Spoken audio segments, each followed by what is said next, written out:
गुफा के अंदर बहू की ठंडी रसोई और खेती। अरे वाह, यही है ना हमारा गांव। कितना सुंदर है। सुंदर तो है पीहू, लेकिन बाहर का टेम्परेचर देखा, 45 डिग्री चल रहा है। तो क्या हुआ, गर्मी तो शहर में भी होती है। वहाँ एसी है, यहाँ हवा है। हाँ, वो हवा जो खुद चल रही है। प्रेम की बात में कोई झूठ नहीं था। मई के इस खौफनाक महीने में सूरज जैसे आसमान से आग के गोले बरसा रहा था। बाहर का सुंदर गांव अब सूखा और बेजान दिख रहा है। खेतों में दरारें बढ़ चुकी हैं, पेड़ों के पत्ते झुलस गए थे और गर्म हवाएं पूरे माहौल को और डरावना बना रही थी। गांव की धूल भरी सड़क तक तपने लगी थी और इसी तपिश से बचने के लिए गांव के कुछ बुजुर्ग चबूतरे की छांव में बैठे हुए थे। अरे भाई, आज तो हद हो गई। लाइट सुबह 4 बजे से अभी तक नहीं आई। अरे भाई क्या बताएं, खेत सूख गए हैं, जानवर परेशान है गर्मी से। तभी दूर से धूल उड़ाती हुई एक गाड़ी आती दिखाई देती है। अरे भैया, किसकी गाड़ी आ रही है? अरे लगता है अंकुश जी की गाड़ी है। तभी गाड़ी रुकती है और अंकुश जी नीचे उतरते हैं। चबूतरे पर बैठे लोग उठे और उनसे मिलने के लिए आगे आए। अरे अंकुश, हाँ गए आप लोग, पर इस महीने, इस गर्मी में? अरे क्या करे काका, हमारी बहू की जिद थी। बोली इस बार गर्मियों में गांव जा रहा है। हमने भी कहा चलो देख लो। अरे वाह, बहू का गर्मियों में गांव का शौक एक दिन में निकल जाएगा, देखना। कल तक ये वापस शहर चलो कहने लगेगी। और तभी गाड़ी से पीहू, प्रेम, वृंदा और अदिति उतरती हैं। वैभव काका ने पीहू को देखते हुए कहा, अरे बेटा, तुम हो तो जिसे गांव की गर्मियाँ पसंद है। जी काका, मैं हूँ जिसे गांव भी पसंद है और गर्मियाँ भी। अरे भाई, अभी बोल रही हो बेटा, 2 घंटे बाद तुम्हें असली गर्मी का मजा आएगा। काका आप भूल रहे हैं, मैं शहर से सिर्फ सूटकेस नहीं, अपना ठंडा दिमाग भी साथ लाई हूँ। आप 2 घंटे की बात कर रहे, मैं तो अगले 2 महीने यहीं गुजारने का इरादा करके आई हूँ। देखिएगा, मैं इस गर्मी से बचने का भी जुगाड़ निकालूंगी। तभी वृंदा ने सबको टोकते हुए कहा, अरे बाकी की बातें बाद में करना, वरना यहाँ बीच सड़क पर खड़े खड़े ही पिघल जाएंगे। चलो अब घर चले। भाई साहब हम निकलते हैं, वरना सूरज आज ही हमें भस्म कर देगा। वृंदा की बात सुनकर सबने कदम बढ़ाए। आगे गली के मुहाने पर अमृता, वैभवी और आशा हाथ में पंखा लिए अपनी अपनी देहरी पर बैठी थी। गर्मी ने तो दिमाग ही खराब कर दिया। न अंदर बैठने में चैन है और न ही बाहर। मेरा तो मन करता है सब छोड़ो और उस पहाड़ी वाली गुफा में जाकर बैठ जाओ। हाय दैया, ना गुफा का तो नाम मत लो। पता चला ठंडक के चक्कर में वहाँ गृहस्थी बसाने गई और खुद ही डरावनी कहानी बन गई। मजाक के छोड़ो, पर इस गुफा में ठंडक तो वाकई में है, लेकिन क्या फायदा इसी ठंडक का, अब तो वहाँ कोई जाता भी नहीं। आशा चाची की बात अभी पूरी भी नहीं हुई थी कि तभी वृंदा अपने परिवार के साथ वहाँ से गुजरी। उन्हें देखते ही सभी लोग अपनी बातें छोड़कर उनसे मिलने लगे। अरे वृंदा जी, आप लोग भी गांव ऐसी तपती गर्मी में आए हैं। देखिए ना, गर्मी ने तो सबका बुरा हाल कर रखा है। गर्मी तो बहुत है, लेकिन हमारी बहू का गांव आने का बड़ा मन था, इसीलिए हम सब चले आए। अच्छा, तो बहू जी को गांव की गर्मी पसंद है। बेटा अभी तो पैर जमीन पर रखे हैं, एक दिन में सारी गर्मी समझ आ जाएगी। सभी की बातें सुनकर पीहू से रहा नहीं गया। उसने अमृता को तुरंत जवाब दिया, जी चाची, समझ आ भी गई, इसीलिए तो आई हूँ। सुना है यहाँ की गर्मी दिमाग की बत्ती जला देती, तो सोचा मैं भी अपना थोड़ा सा टैलेंट यहीं आजमा लूं। पीहू का ये करारा और मजेदार जवाब सुनकर अमृता का मुंह खुलाकर खुला रह गया। वैभवी ने अपनी नजरें झुका ली। वृंदा अपनी बहू की इस हाजिर जवाबी पर मन ही मन मुस्कुरा उठी और सब आगे बढ़ गए। पर चलते चलते पीहू के कानों में अभी भी आशा चाची का वो अधूरा जुमला गूंज रहा था, उस गुफा में ठंडक तो है। चाची क्या कह रही थी? गुफा ठंडी है, लेकिन वहाँ कोई जाता नहीं है, क्यों? इसी सोच में डूबी हुई पीहू को पता ही नहीं चला कि कब सब लोग घर पहुँच गए। जैसे पुराने घर का दरवाजा खुला, कई दिनों से बंद पड़े घर की धूल और हवा गर्म बाहर निकल आई। फिर सबने मिलकर घर की सफाई शुरू की। जहाँ प्रेम और अदिति गर्मी से थक चुके थे, वहीं पीहू के चेहरे की खुशी और उत्साह जरा भी कम नहीं हुआ। थोड़ी देर बाद पुराना कूलर भी चल पड़ा। शाम होते होते पीहू ने पूरे परिवार के लिए प्यार से देसी खाना बनाया और फिर आंगन में दरी बिछाकर सब लोग साथ बैठकर खाना खाने लगे। ओह गॉड भाभी, आपके इस गांव वाले एडवेंचर के चक्कर में हम यहाँ आ तो गए हैं, पर ये कूलर भी बस गर्म हवा के थप्पड़ मार रहा है। अदिति, मैंने पहले कहा था पीयू का एडवेंचर अभी शुरू हुआ है, हमारी हालत अभी से टाइट है। अरे खाना खाइए पहले, पेट भरेगा तो गर्मी भी अच्छी लगने लगेगी। जैसे सबने पहला निवारा लिया ही था कि कूलर की घरघराहट बंद हो गई, पूरा घर अंधेरे में छा गया, लाइट कट चुकी थी। ये लो, जिसका डर था वही हुआ। भाभी अब तो हद हो गई है, कूलर बंद, पंखा बंद, हम यहाँ कबाब बन जाएंगे। चुप रहो अदिति, पीयू ने इतनी मेहनत से खाना बनाया है। पीयू बेटा तो फिक्र मत कर, मम्मी कोई ना कोई जुगाड़ तो होगा ही, ये गर्मी हमें हराएगी नहीं। अरे हर जगह जुगाड़ ढूंढ लेती हो, पर इस बार बताओ क्या सोच रही हो? अभी कुछ पक्का नहीं, पर कल सुबह एक जगह देखनी है। कौन सी जगह? पहले खाना खाओ। सभी लोगों ने जैसे तैसे खाना खाया। रात घेर आई, गर्मी की वजह से घर के अंदर रुकना मुश्किल था। आखिरकार सबने छत पर चादरें बिछाई और वहीं लेटे। यार छत पर तो थोड़ा ठीक है। हाँ, छत पर ठीक है, लेकिन क्या हर रात छत पर ही सोएंगे? अरे नहीं, बस 1-2 दिन की बात है, लाइट आ जाएगी। यहाँ लाइट का कोई भरोसा नहीं है, पहले भी ऐसे ही था। वही पीहू चुप लेटी है, उसकी आंखें खुली हैं, आसमान देख रही है, दिमाग चल रहा है। इस घर में नहीं चलेगा, कहीं और कोई ऐसी जगह जहाँ दीवारें खुद ठंडी हो। कुदरत ने जरूर कुछ बनाया होगा, कल की कल देखेंगे। अभी तो मैं आसमान के नीचे आराम से सो जाऊं। अगली सुबह उमस ने फिर घेरा डाल लिया। वृंदा ने दरवाजा खोला तो सामने अमृता और वैभव भी खड़ी थी, जैसे रात भर से वहीं बैठी हो। अरे वृंदा जी, रात कैसी गई? बहू रानी का एडवेंचर कैसा रहा? ठंडी हवा मिली? हम तो रात भर इंतजार में थे, सोचा सुबह होते ही बहू जी के बैग बन जाएंगे। शहर की हवा याद आती है ना रात को। वृंदा ने एक नजर दोनों पर डाली, चेहरे पर कोई घबराहट नहीं, बस एक शांत मुस्कान, जैसे पहले से पता हो कि सामने वाले क्या कहने वाले हैं। रात बहुत अच्छी गई दीदी, छत पर सोए, तारे देखे। शहर में तो ये नसीब ही नहीं होता। और बहू, मेरी बहू का मजाक उड़ाने की कोशिश में जो वक्त लगा रही हैं आप, उतने वक्त में वो कुछ नया सोच चुकी होगी। वो मुश्किल देखकर हारने वालों में से नहीं है। दोनों चुप हो गई और छत पर पीहू दूर पहाड़ी की तरफ देख रही थी। इधर पूरा गांव सूखा, उधर घनी हरियाली। तभी आशा चाची की बात याद आई, गुफा उधर ही थी। इधर सब सूखा, उधर इतनी हरियाली, कैसे? नीचे से आवाजें आई, तभी पीहू ने झांक कर देखा। नीचे गांव की औरतों को देखकर वो सीढ़ियों से उतरकर नीचे आ गई। अरे बहू जी, सुना एडवेंचर करने आई हो? तपती गर्मी में शहर का सारा ऐशो आराम छोड़कर? कोई मजबूरी होगी, वरना कौन छोड़ता है ऐसी बेटा? पीहू रुकी, दोनों को देखा, फिर हल्के से मुस्कुराई, न गुस्से से न तकलीफ से। चाची, आपने कभी मैन वर्सेस वाइल्ड देखा है? वो क्या होता है? एक शो है जिसमें एक इंसान अपना सारा आराम छोड़कर सबके मुंह जंगल में निकल पड़ता है, सिर्फ इसलिए कि मुश्किल को जीतना सीखे। तो चाची जी, जो आराम छोड़कर निकले वो कमजोर नहीं होता, वो बस औरों से थोड़ा अलग होता है। और तुम शहरी लोग और तुम्हारी ये बड़ी बड़ी शहरी बातें। चाची, बातें शहर की हो या गांव की, दिल सच्चा हो ना तो हर बात अपनी लगती है। दोनों चुप हो गई। वृंदा ने पीहू को देखा और हल्का सा मुस्कुरा दी।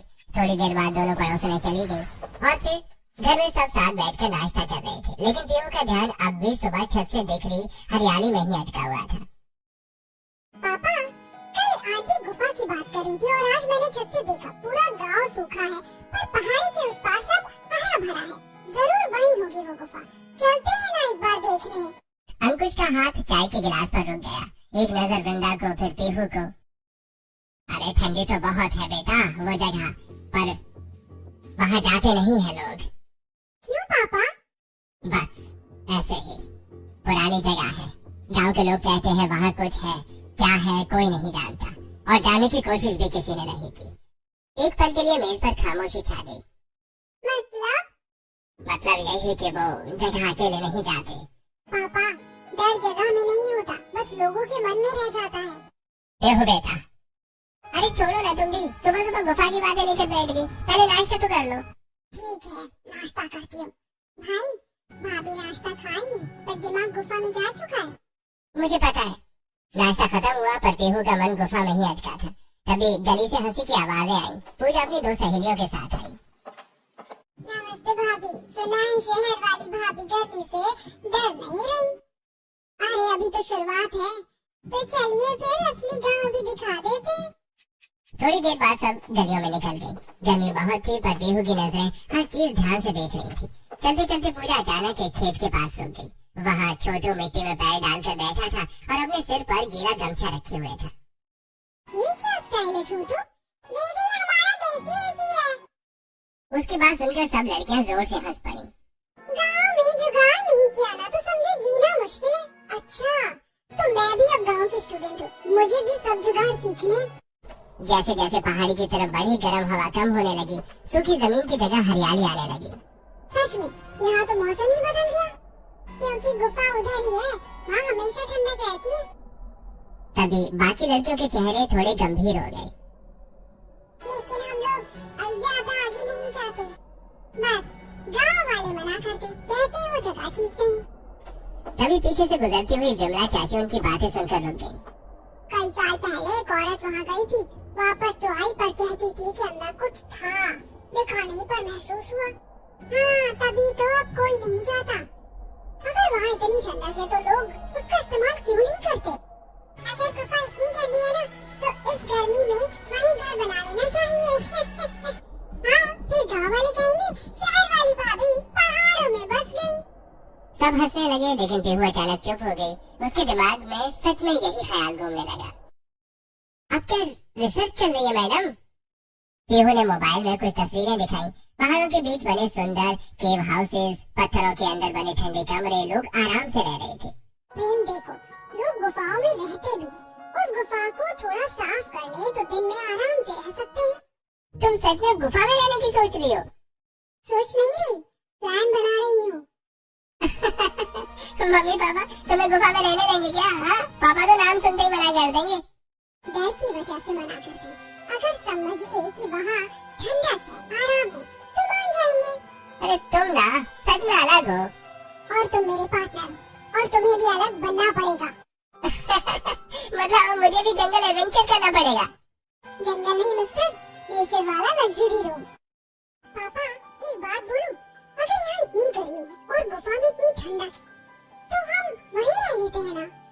क्या मतलब सच में गुफा में रहना है?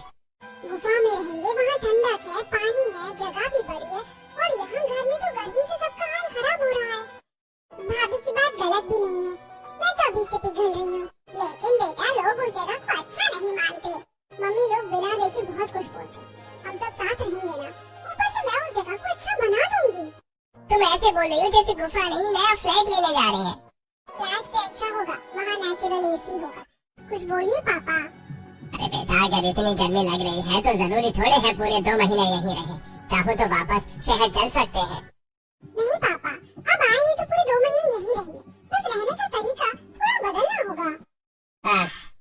अगर सब साथ रहेंगे और संभल कर रहेंगे तो कोशिश कर सकते हैं। बस फिर क्या था, अगले ही पल घर का माहौल बदल गया। डर आधा था और एक्साइटमेंट दोगुनी। सुबह सुबह पूरा घर ऐसे तैयारी करने लगा जैसे कहीं लंबी पिकनिक पर जा रहा हो। पीहू कभी बर्तन बांधती, कभी चादरें। उसने एक बड़ा टोकरी निकाली और उसमें मसाले, आटा, दाल और सब्जियां रखने लगी।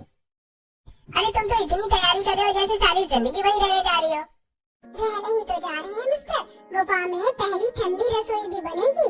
फिर पीहू ने चुपके से कुछ छोटे पैकेट भी बैग में रख दिए। ये क्या है? सब्जियों के बीज। ये सच में गुफा में खेती भी करेंगी? जहाँ हरियाली है वहाँ कुछ न कुछ उगता जरूर है। भाभी वहाँ सच में कुछ निकला तो तेरे भाई को हकी कर देंगे। वाह, मतलब भूत आया तो सबसे पहले मैं? भाई डर मत, मेरी भाभी है ना, वो भूत को भी कान पर लगा देंगी। अदिति की बात सुनकर सब हंस पड़े, यहाँ तक कि अंकुश भी मुस्कुरा दिया। पीहू बेटा, तू गुफा में रहने जा रही है या पूरा घर शिफ्ट कर रही है? मम्मी गर्मी से बचना है तो सेटअप भी बढ़िया होना चाहिए। थोड़ी देर बाद जब सब लोग इतना सामान लेकर गुफा की तरफ निकलने लगे तो पूरे गांव की नजर उन्हीं पर टिक गई। ये लोग सच में गुफा में रहने जा रहे हैं क्या? शहर वालों को भी गर्मी ने पूरा पागल कर दिया। पर लड़की में हिम्मत तो है, सब सोचते हैं, करने कोई नहीं जाता। अरे अगर सच में वहाँ ठंडक निकली ना तो पूरा गांव बाद में इन्हीं के पीछे जाएगा। उधर पीहू बिना किसी की बात को बुरा माने आगे बढ़ती रही। उसके चेहरे पर डर नहीं, अजीब सा उत्साह था। जो लोग नई चीज से डरते हैं ना, वो पहले हंसते ही हैं। और अगर गुफा में भूत मिला तो तो उसे भी बोल दूंगी, इतनी गर्मी में डराने से पहले पंखा चल दे। उसकी बात सुनकर सब हंस पड़े और इसी हंसी मजाक के बीच पूरा परिवार पहाड़ी की तरफ बढ़ने लगा। जैसे जैसे परिवार पहाड़ी के पास पहुंचा, गर्म हवा धीरे धीरे ठंडी होने लगी। सूखी जमीन की जगह हरियाली दिखाई देने लगी। बड़े बड़े पेड़ों की छांव और ठंडी हवा ने सबको हैरान कर दिया। भाभी, आते टाइम सब लोग ऐसी बातें बोल रहे थे कि मेरा तो अभी भी डर नहीं जा रहा। पिंकी ने तो कहा था जो भी यहाँ गया वो वापस ठीक हालत में नहीं आया। तभी सबकी नजर सामने पड़ी, पहाड़ के बीच बनी बड़ी पत्थरों वाली गुफा पर। उसके पास ही साफ पानी का झरना बह रहा था। ठंडी हवा सीधे वहीं से आ रही थी। अरे यहाँ तो सच में इतनी ठंडक है। लेकिन जहाँ बाकी सब लोग संभल संभल कर कदम रख रहे थे, वहीं पेहू किसी छोटे बच्चे की तरह हर चीज देखकर खुश हो रही थी। वाह, ये पत्थर देखो कितने ठंडे हैं। वो कभी दीवार छूती, कभी ऊपर बनी पत्थरों की छत को देखती। और देखो ना, गुफा का मुंह भी कितना बंद है। यहाँ कोई जानवर आसानी से आ ही नहीं सकता। अरे बात तो सही कह रही है, जगह काफी सुरक्षित लग रही है। तभी पेहू की नजर गुफा के एक कोने पर पड़ी। वहाँ कुछ पुराने लकड़ी के टुकड़े और पत्थरों की बनी जगह थी। मुझे ना सच में लग रहा है यहाँ पहले कोई रहता था। फिर अचानक वो नीचे बैठ गई और मिट्टी हाथ में लेकर देखने लगी। अब क्या चेक कर रही हो मैडम? ये मिट्टी देखो कितनी अच्छी है। मैं ना यहाँ खेती भी कर सकती हूँ, इसीलिए अपने वेजिटेबल सीड्स लाई थी। भाभी, यहाँ लोग डर के मारे कांप रहे हैं और आप खेती प्लान कर रही हो। अरे डरने से अच्छा टमाटर उगा लो। ठीक है भाभी, मान लिया जगह अच्छी है, लेकिन यहाँ रहेंगे कैसे? हाँ मैडम, होटल की बुकिंग तो दिख नहीं रही। जब मैं आप सबको यहाँ तक लेकर आ सकती हूँ तो जुगाड़ भी कर लूंगी। बस एक शर्त है, यहाँ सबको मेरी टीम बनना पड़ेगा, सबको काम करना पड़ेगा। मैं तो पहले ही बता रही हूँ, मैं सिर्फ सुपरविजन दूंगी। वाह, काम बहू करे और मैडम ऊपर से ऑर्डर देंगी। बोलो बेटा क्या करना है, हम तैयार हैं। बस फिर क्या था, पेहू की आंखों में वो चमक आ गई जो तब आती है जब उसका दिमाग किसी काम पर लग जाए। वो गुफा के अंदर गई और हर कोना, हर पत्थर, हर दरार को ध्यान से देखने लगी, जैसे कोई आर्किटेक्ट खाली जमीन देखता है और उसमें घर देखता है। और एक कोना देखकर उसका जोश और बढ़ गया। यहाँ रसोई बनेगी। अरे मम्मी, आपकी बहू तो गुफा में ठंडी रसोई बनाने जा रही है। उड़ा लो मजाक प्रेम, लेकिन जब रसोई बनकर तैयार होगी ना, तब तुम वही करोगे जो हर बार करते हो। पहले मुंह बनाओ, फिर खाओ, फिर कहो वाह यार। पेहू ने इधर उधर बिखरे नुकीले और सपाट पत्थरों को देखा। उसने बिना देर किए जमीन से भारी पत्थरों को उठाना और सलीके से जमाना शुरू किया। सबसे नीचे 4 मजबूत पत्थर बेस की तरह रखे, फिर उनके ऊपर एक चौड़ा और सपाट पत्थर कुछ इस तरह फिट किया कि बर्तन रखने की जगह बिल्कुल बराबर हो जाए। बीच में हवा के आने जाने का रास्ता छोड़ा और देखते ही देखते बिना ईंट या सीमेंट के पत्थरों का एक बेहतरीन देसी चूल्हा तैयार हो गया। लीजिए मम्मी, हमारा स्टोव किचन तैयार है। अब इस चूल्हे से आग तो निकलेगी, पर दीवारों की ठंडक चेहरे पर पसीना नहीं आने देगी। अरे वाह पीहू बेटा, तूने तो पत्थरों को भी काम पर लगा दिया। ये तो बिल्कुल शहर के मॉडर्न किचन जैसा प्लेटफॉर्म बन गया। पत्थरों का चूल्हा तो ठीक है, पर धुआं? पीहू एक पीवीसी पाइप की तरफ इशारा करते हुए कहा। देखिए, ये पीवीसी पाइप प्रेम जो मैं अपने साथ लेकर आई थी, ये पाइप गुफा की उस छोटी सी दरार से बाहर निकलेगा। सारा धुआं बाहर और सारी ठंडक अंदर। इसे कहते हैं इंजीनियर बहू का देसी जुगाड़। भाभी, आपको ये सब आता भी है? यूट्यूब और मम्मी दोनों से सीखा है। थोड़ा क्रेडिट अपनी इस मम्मी को भी दे दो बेटा। थोड़ा क्या, सारा क्रेडिट आपको ही जाता है मेरी प्यारी मम्मी जी। चूल्हा बड़ा तो पेहू ने गुफा का पूरा कोना देखा। थोड़ी देर रुकी, फिर मुंह बना लिया। नहीं, ऐसे तो बिल्कुल अनऑर्गेनाइज लग रहा है। अरे मैडम, ये गुफा है, 2 BHK फ्लैट नहीं है। क्या हुआ, गुफा भी सुंदर लग सकती है। चलो कुछ लकड़ियाँ और बड़े पत्थर लेकर आओ। पापा, ये शुरू हो गई। अरे लो, तो चलो बेटा, जब बहू ने ठान लिया है तो पूरा तो करना पड़ेगा। प्रेम और अंकुश बाहर से लकड़ियाँ और पत्थर लाने लगे। उधर पेहू और वृंदा ने मिलकर गुफा की दीवार के साथ छोटी छोटी शेल्फ जैसी जगह बनाई, पत्थर जमाकर एक के ऊपर एक। देखते ही देखते मसालों के डिब्बे एक तरफ सज गए, बर्तन दूसरी तरफ। चूल्हे के ऊपर लकड़ी की पतली टहनियों से एक छोटा सा स्टैंड भी बन गया। अरे वाह, ये तो सच में रसोई जैसी लगने लगी। भाभी, आपने गुफा को किचन में बदल दिया। अभी तो शुरुआत है मैडम। तभी उसकी नजर गुफा के ठीक बाहर नरम पड़ी मिट्टी पर पड़ी, जहाँ झरने की नमी जमीन तक आती थी। वहाँ मिट्टी एकदम काली और उपजाऊ थी। पेहू रुकी और फिर उसके चेहरे पर वो मुस्कान आई जो प्रेम को अच्छी तरह पहचान आती थी। पेहू, अब क्या? अब कुछ नहीं, प्लीज। ये देखो, जो वेजिटेबल सीड्स में लेकर आई थी, अब वक्त आ गया है कि उनका इस्तेमाल किया जाए। और देख लेना, कुछ दिन बाद यहाँ हमारी अपनी सब्जियाँ उगेंगी। पेहू, तुम बीज भी साथ लाई थी? जहाँ जाओ बीज साथ रखो, कभी काम आते हैं। अरे बहू तो गुफा में रहने नहीं, पूरा नया घर बसाने आई है। घर दीवारों से नहीं बनता पापा, लोगों से बनता है, और रसोई की खुशबू से। थोड़ी देर बाद पीहू ने चूल्हे पर सब्जी चढ़ा दी। झरने के ठंडे पानी और देसी मसालों की खुशबू से पूरी गुफा महक उठी। वाह भाभी, गुफा में भी इतना टेस्टी खाना। अभी तो बाहर से लाई सब्जियों से खाना बना रही हूँ, लेकिन फिर देखना धीरे धीरे यही अपनी सब्जियां उगेंगी और उनका टेस्ट, उफ, सोचकर ही मुंह में पानी आ रहा है। अरे बस भी करो मैडम जी, पहले ये वाली सब्जी आराम से खा ले। आपकी खेती को फलने फूलने में भी थोड़ा टाइम लगेगा। वहीं बैठकर सब हंसते मुस्कुराते खाना खाने लगे। बाहर झरने के बहने की मीठी आवाज थी और गुफा के अंदर ठंडी हवा। पहली बार इस गर्मी में सबको सच्चा सुकून महसूस हो रहा था। ठीक है भाभी, खाना हो गया, अब सोएंगी कहाँ? हाँ मैडम, आपका 5 स्टार रूम कहाँ है? मुझे इतना कम मत समझो मिस्टर प्रेम। धुआं हो या प्राइवेसी, सबका इंतजाम है मेरे इस जुगाड़ू दिमाग में। थोड़ी ही देर में पीहू के कहने पर प्रेम और अंकुश जी को बाहर से सूखी घास, बांस की खपच्चियां और बड़ी लकड़ियां ले आए। पीहू ने गुफा के दोनों कोनों में पड़े भारी पत्थरों को स्टैंड की तरह इस्तेमाल किया और उन पर लकड़ियां टिका दी। फिर ऊपर से सूती चादरें और पुरानी साड़ियां डाल दी गई। देखते ही देखते गुफा के भीतर छोटे छोटे हवादार कमरे तैयार हो गए। भाभी, ये तो किसी लग्जरी कैंपिंग जैसा लग रहा है। यकीन नहीं होता कि बाहर 45 डिग्री और यहाँ मुझे चादर ओढ़नी पड़ रही है। अरे ये तो सच में घर कैसा लग रहा है। अरे बहू को एडवेंचर का शौक है, लेकिन दिमाग भी खूब चलता है। सब अपने अपने बिस्तर पर लेट गए। बाहर गर्म हवाएं चल रही थी, लेकिन गुफा के अंदर ठंडी हवा और सुकून था। अगली सुबह गांव में सबकी बातें बस उसी गुफा को लेकर थी। पूरा एक दिन हो गया, कोई खबर ही नहीं आई। मुझे तो डर लग रहा है कहीं सच में कुछ गड़बड़ ना हो गई हो। अरे पहले भी लोग वहाँ जाने से डरते थे, यूं ही नहीं डरते थे। दिन धीरे धीरे गुजरने लगे। बाहर पूरा गांव अब भी गर्मी से परेशान था, लेकिन गुफा के अंदर सबकी जिंदगी बदल चुकी थी। सुबह पीहू सबसे पहले झरने के पास बनी अपनी छोटी सी खेती देखने जाती। उसने टमाटर, मिर्च, धनिया, लौकी और भिंडी के बीज लगाए थे। हर दिन मिट्टी से छोटी छोटी हरी पत्तियां निकलती देख उसके चेहरे की खुशी बढ़ जाती। देखो देखो, धनिया निकल आया। भाभी, आप सब्जियों को ऐसे देख रही जैसे बच्चे स्कूल में फर्स्ट आ गए हो। उधर रसोई भी अब पूरी तरह जम चुकी थी। सुबह चूल्हे पर गर्मा गर्म पराठे बनते, दोपहर में झरने के ठंडे पानी के पास बैठकर सब खाना खाते और रात को ठंडी हवा में बातें करते। सच कहूँ, इतने सुकून से तो हम शहर में भी नहीं रहे। गांव वाले अब भी दूर से पहाड़ी की तरफ देखते रहते। सबको इंतजार था कि आखिर गुफा से क्या खबर आएगी। इतने दिन हो गए, फिर भी सब ठीक कैसे है? मुझे तो लगता है कुछ ना कुछ जरूर है इस जगह में।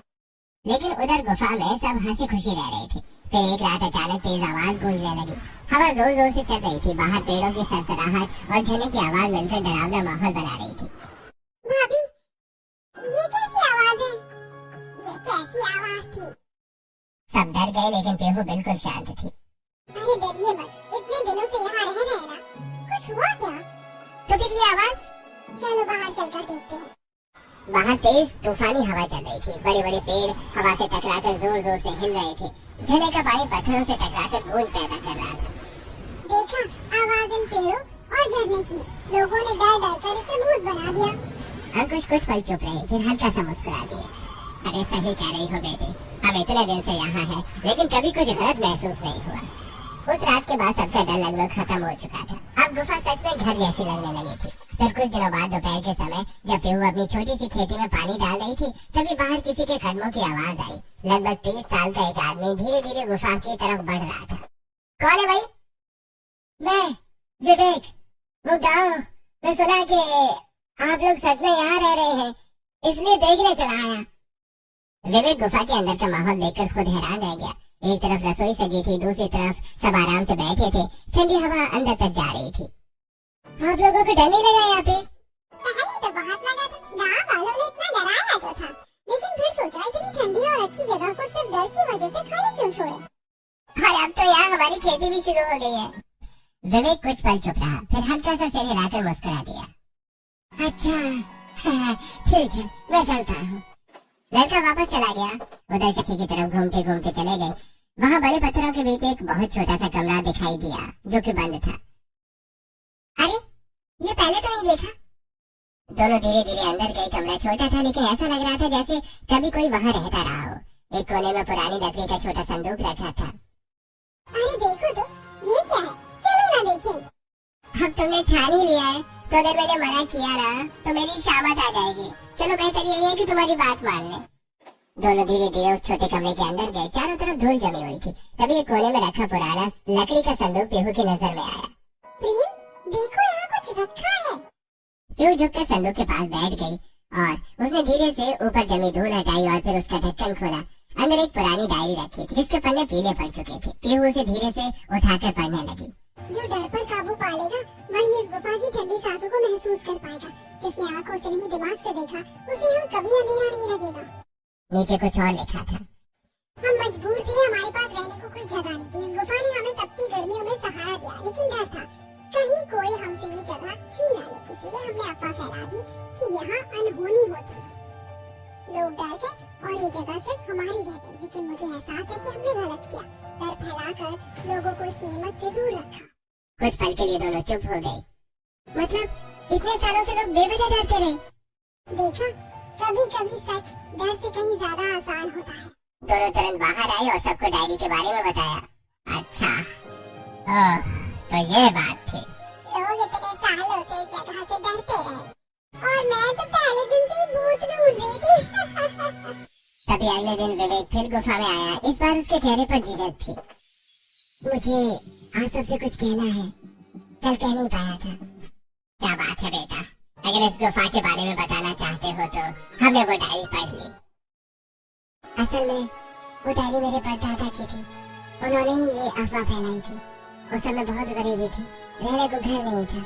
उन्हें डर था कि कोई ये जगह उनसे छीन न ले। सब चुपचाप उसकी बात सुनते रहे। बाद में उन्हें अपने किए का बहुत अफसोस रहा। जब उन्हें पता चला कि अब कोई यहाँ रहने आया है तो वो बहुत खुश हुए। उन्होंने बस एक बात कही थी, जो डर को हरा देगा असली ठंडक वही पाएगा। पीहू और प्रेम एक दूसरे को देखकर मुस्कुरा दिए। आप लोगों ने सच में डर पर जीत पाई है। चलिए अब मैं चलता हूँ। उसके जाने के बाद धीरे धीरे पूरी बात गांव में फैल गई। गांव वाले गुफा में आए, इस बार बिना किसी डर के। हमने तो बेकार में उस जगह को डरावना बना रखा था और तुम्हारी बहू सच में बहुत समझदार निकली जिंदा जी। डर ने इतने साल लोगों को गुफा से दूर रखा और एक बहू ने आकर सब बदल दिया। अब गांव वाले भी धीरे धीरे गुफा तक आने लगे। कोई झरना देखने आता, कोई ठंडी हवा महसूस करने। उधर पीहू की छोटी सी खेती भी अब हरी होने लगी थी। टमाटर लाल होने लगे थे, भिंडी निकल आई थी और धनिया की खुशबू पूरी जगह महका रही थी। लो चाची, ये हमारी गुफा वाली पहली सब्जियाँ। अरे वाह बहू, गुफा में खेती भी सच कर दी तुमने। धीरे धीरे पूरी गर्मी, हंसी, खेती, ठंडी हवा और साथ बैठकर खाए गए खाने में गुजर गई। फिर आखिर वो दिन भी आ गया जब उनकी छुट्टियां खत्म हो गई। सब लोग सामान बांधकर वापस शहर लौटने लगे। सच कहूँ भाभी, अभी गुफा छोड़ने का मन नहीं कर रहा। जिस जगह से लोग डरते थे आज वही सबसे प्यारी लग रही है। हमारी बहू ने साबित कर दिया कि डर के आगे जीत है। सभी लोग हंस पड़े। जाते वक्त पीहू ने एक आखिरी बार पीछे मुड़कर गुफा को देखा। ठंडी हवा अब भी वही बह रही थी, लेकिन अब उस जगह में डर नहीं, अपनापन बसता था। डर ने जिसे वीरान रखा, प्यार ने उसे घर बना दिया। और फिर गाड़ी धीरे धीरे गांव से दूर निकल गई, लेकिन गुफा की वो ठंडी रसोई और छोटी सी खेती हमेशा सबकी यादों में बस गई।